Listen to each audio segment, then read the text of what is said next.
안녕하세요. 오늘 여러분과 함께 좀 깊이 들어가 볼 말씀은요. 시편 23편 5절입니다. 네, 그 유명한 구절이죠. 주께서 내 원수의 목전에서 내게 상을 차려주시고. 네, 맞아요.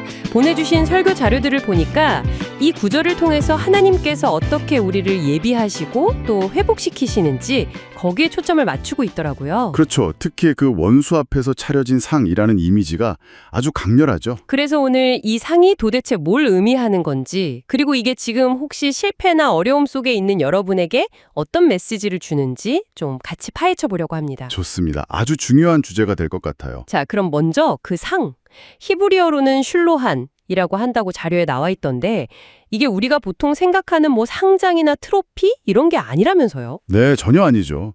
이건 아주 풍성하게 차려진 뭐랄까 잔치상 아니면 따뜻한 밥상 그런 개념이에요. 식탁이죠, 식탁. 아, 식탁이요? 네. 그리고 차려주신다 히브리어로 타로크라고 하는데 이것도 그냥 음식을 툭 넣는 게 아니라 정말 귀한 손님을 위해서 하나하나 정성껏 순서대로 딱 배열하는 그런 모습을 뜻해요. 와, 그러니까 하나님께서 정말 세심하게 정성을 다해서 준비해 주신다는 거네요. 그렇죠. 그 뉘앙스가 아주 중요해요. 근데 그게 왜 하필 원수의 목전에서일까요? 이게 참 궁금해요. 그게 핵심이죠. 원수들이 보란 듯이 봐라, 내가 이 아이를 이렇게 귀하게 여기고 보호하고 풍성하게 먹인다. 이걸 보여주시는 거예요. 그러니까 너는 아무 걱정 말고 편히 먹어라. 이런 하나님의 격려이자 뭐랄까 선언 같은 거죠. 와, 걱정 말고 먹어라. 정말 든든한데요? 네.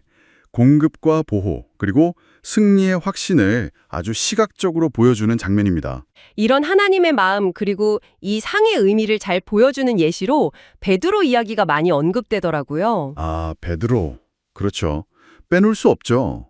누구보다 열정적이었는데 결정적인 순간에 예수님을 3번이나 부인하고 심지어 저주까지 했잖아요. 그 절망감이 어땠을지. 상상하기 힘들죠. 이게 바로 성경에서 말하는 상한 마음, 깨진 마음일 거예요. 스스로의 말과 행동 때문에 자기 영혼에 깊은 상처를 낸 상태죠. 네, 자기 자신에게 너무 실망하고 아마 거의 자기 혐오에 가까운 감정 아니었을까요? 충분히 그랬을 수 있죠. 근데 여기서 진짜 우리가 좀 주목해야 할 부분은요. 베드로가 분명히 부활하신 예수님을 만났단 말이에요. 요한복음 20장에서요. 네, 만났죠. 제자들하고 같이. 근데 그 다음 장인 요한복음 21장을 보면 베드로가 뭘 하고 있죠? 오, 다시 고기 잡으러 갔던가요? 갈릴리로? 맞아요. 옛날 직업인 어부로 돌아가 버렸어요. 아니, 부활하신 주님을 만났는데 왜? 예수님은 분명히 산에서 만나자고 약속까지 하셨는데 말이죠. 그러게요. 부활의 기쁨이 엄청났을 텐데 왜 다시 과거로 돌아갔을까요? 뭔가 해결되지 않은 게 있었다는 뜻인가요? 바로 그겁니다. 저는 이게 핵심이라고 봐요.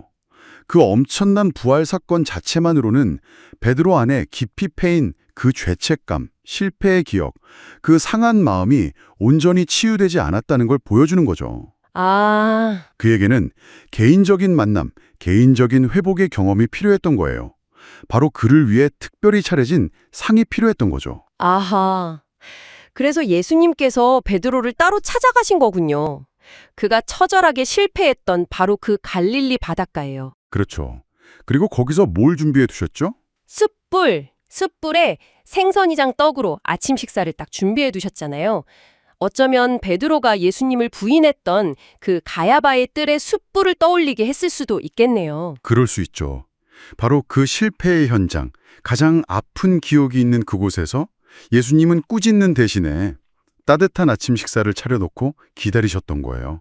이게 바로 베드로를 위한 원수의 목전, 뭐 사탄일 수도 있고 자기 안의 죄책감, 실패의 기억일 수도 있겠죠. 그 앞에서 차려진 회복의 상이었던 겁니다. 와, 꾸짖음이 아니라 식사 초대라니. 정말 예수님의 방식은 놀랍네요. 네. 그리고 이건 목자가 양을 돌보는 모습하고도 연결지어서 생각해 볼 수 있어요. 설교 자료 중에 그런 내용이 있더라고요. 목자요? 어떻게 연결되죠? 중동 지역의 목자들은 양들을 푸른 초장으로 데려가서 먹이기 전에 먼저 그 주변을 살핀대요. 특히 바위틈이나 굴 속에 숨어서 양을 공격할 수 있는 뱀, 뭐 예를 들면 까치독사 같은 것들요. 아, 위험 요소가 있을 수 있으니까요. 그렇죠.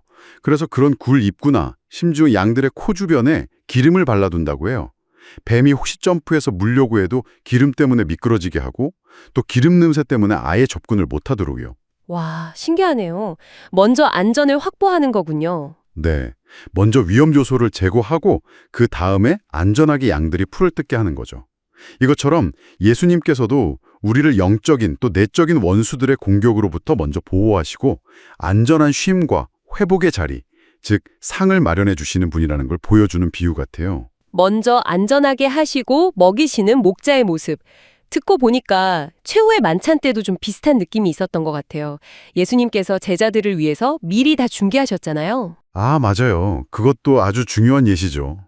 큰 다락방을 미리 예약해 놓으시고 심지어 물동이를 가지고 가는 사람을 따라가라고 안내까지 다 해놓으셨죠. 네, 제자들은 그냥 가서 앉기만 하면 되는 이미 다 차려진 상이었어요. 그렇죠. 근데 더 놀라운 건 그 자리에 누가 있었냐는 거죠. 아, 곧 예수님을 팔 유다도 있었고 또 부인할 베드로도 있었고. 네, 모두 있었어요. 그런데 예수님은 그 잔, 죄사함을 상징하는 그 잔을 주시면서 뭐라고 하셨죠? 너희 중 몇 명만 마셔라가 아니라 너희가 다 이것을 마시라. 맞습니다. 다 마시라. 배신할 사람도 부인할 사람도 부족하고 염치 없고 자신 없는 모든 제자들에게 다 그 잔을 마시라고 하셨어요. 자격 없는 이들까지도 모두 초대하시는 상이었던 거죠. 그렇군요. 결국 오늘 우리가 쭉 살펴본 이야기들의 핵심은 이거네요.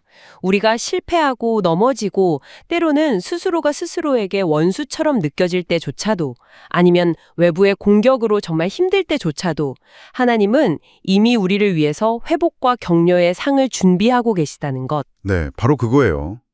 중요한 건 우리가 그 상한 마음이나 부끄러움, 실패의 기억 속에 그냥 주저앉아 있는 게 아니라 이미 차려진 그 상으로 나아가는 용기가 필요하다는 거죠. 나아가는 용기? 네. 베드로에게 그러셨던 것처럼 주님은 오늘 우리 각자의 가장 아픈 실패의 자리, 그 상처의 자리로 찾아오셔서 식탁으로 초대하고 계세요. 우리 안에서 이미 꺼져간다고 생각했던 그 불씨를 다시 살리기 원하시는 거죠. 자, 이제 이 질문을 마지막으로 여러분께 드리고 싶습니다. 혹시 여러분 마음속에 있는 어떤 원수 때문에 그게 과거의 실수일 수도 있고 죄책감일 수도 있고 아니면 다른 사람들의 시선이나 평가일 수도 있겠죠. 그런 것들 때문에 하나님께서 이미 당신을 위해 정성껏 차려놓으신 그 회복의 상을 애써 외면하고 있지는 않으신가요? 만약 그 초대의 용기를 내어 응한다면 당신의 삶의 어떤 변화가 시작될 수 있을지 한번 조용히 생각해 보시는 시간을 가지면 좋겠습니다.